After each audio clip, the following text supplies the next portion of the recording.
News on the hour. Good afternoon.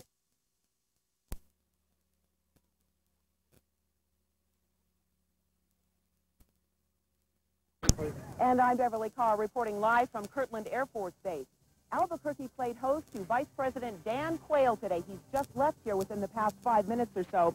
It was a quick afternoon, and after 3 hours, it was front door service and wheels up. The Vice President came to town to stump for Republican teammate and gubernatorial candidate Frank Bond. He left the crowd faking a pass, picked up the football when he stopped in at UNM Lobo football practice this afternoon. Now, his visit is one of several campaign stops for Quayle that he's making this week. Now, from the time the Vice President landed at 2:20 until he left just 5 minutes ago, our Marcus Ortiz has been along. Here's his report. It was the Vice President's second ever visit to La Tierra de Encanto, the land of enchantment. A handful of supporters, led by Republican Party leaders, were on hand to give him a New Mexican bienvenido. Vice President Quayle then mingled with the crowd, holding and kissing babies before he was whisked away.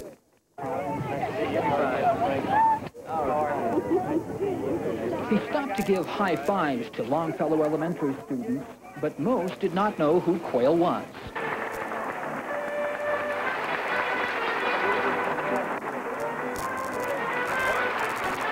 But that was not the case at the U.S. Hispanic Chamber of Commerce meeting, where Quayle was the keynote speaker.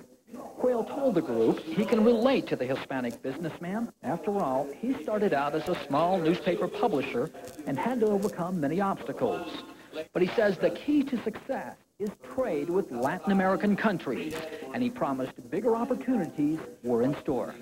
Today, President Bush sent to Capitol Hill a notice that we will begin discussions with Mexico on a free trade agreement. Quayle also says Spanish Americans are the most deprived group of students.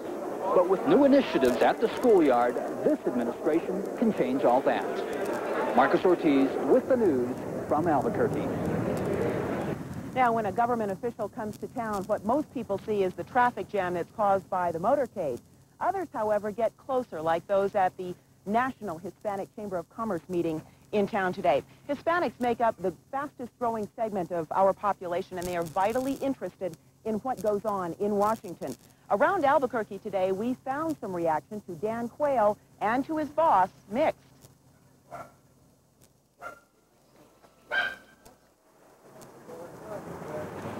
Breakfast at the Barelas Coffee House. On the menu today, the GOP and what the party hasn't done for the Hispanic community.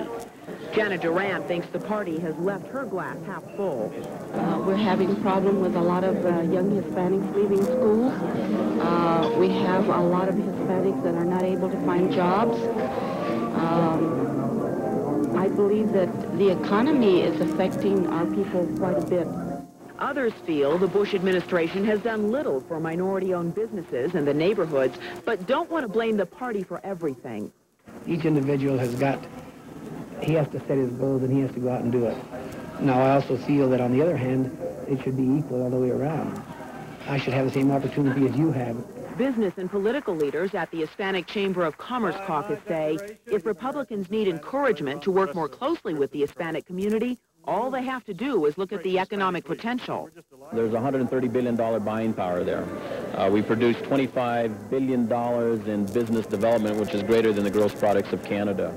There are over 600,000 Hispanic-owned businesses in this country, so it's growing.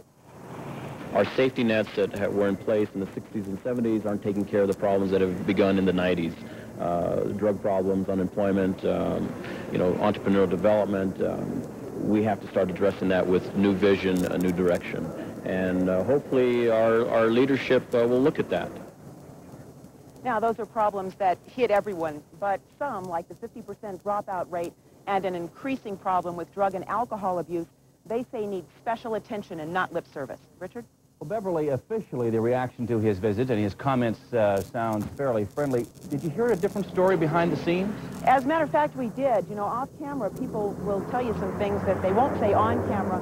Some people seem to feel that by President Bush appointing some Hispanics to top-level cabinet posts, there are 3, that they are actually trading down. They're getting cabinet-level posts but they're getting less money to spend on programs that they need on the local and state levels. So a certain disillusionment. It'll be interesting, Bev, to see how that plays out in the fall elections here in New Mexico. Yes, it certainly will. All right, we'll see you back here at 10 o'clock. Beverly Carr reporting live from the Albuquerque International Airport. The Vice President fielded many questions about the federal budget during his trip to Albuquerque. Mr. Quayle predicted that the President and New Mexico Senator Pete Domenici reach an agreement in federal budget talks. Right now, Domenici opposes the President's insistence on lowering the capital gains tax. Mr. Quayle predicts budget trouble for New Mexico's national labs. He says it'll take a strong lobbying effort to sustain lab funding at current levels. The Vice President's visit to Albuquerque was mostly political. Quayle was invited here to boost the campaign of Frank Bond, the Republican candidate for governor. Cameras were not allowed inside a Bond fundraiser where Quayle made a brief appearance this afternoon. Wherever he goes, the Vice President faces questions about his own political future. Reporter Daniel Wade finds local Democrats and Republicans in agreement that there's a place for Quayle in office. It was August of 1988, and nobody was more surprised at George Bush's selection for a running mate than New Mexico's Pete Domenici. New Mexico's senior senator was frequently mentioned as a leading choice for vice president. Quayle seemed to come out of nowhere. The Indiana senator was criticized for his relative inexperience. Disclosures about his academic record and military service further clouded his selection. But 2 years later, Quayle has found a niche. Republican leaders in New Mexico describe him as an excellent fundraiser, and they think he's overcome his detractors. I'm very satisfied with him, and I go to the National Committee meetings regularly, and I can tell you he has a lot of support. And I know the key support that he enjoys is the support of George Bush. Democratic leaders hope Quayle stays on the GOP presidential ticket in 1992, but for reasons different than the Republicans. Well, it's up to the Republicans to select their vice presidential candidate. I'd be happy to have Quayle run again. You see him as a liability? Well, that's for the voters to decide, but he's not my favorite candidate for either vice president or president.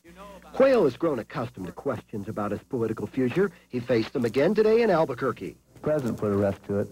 He said that I'll be on the ticket. I don't know if the president's going to run. I think that he is going to run. I hope he runs. If he runs, I'll be with him. And if he runs, I'm sure he'll be reelected. Odds seem to be Bush will run again, and Quayle will try to remain America's second in charge. Daniel Wade with the news from Albuquerque. Next on the news, how you can cheer up New Mexico service people far away from home in the Middle East. And we'll tell you why Ethel Danforth embodies the spirit of New Mexico.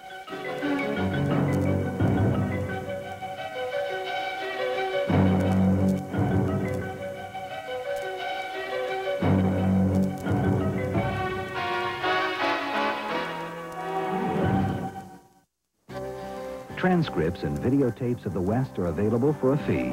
Mail your request to Journal Graphics Incorporated, 260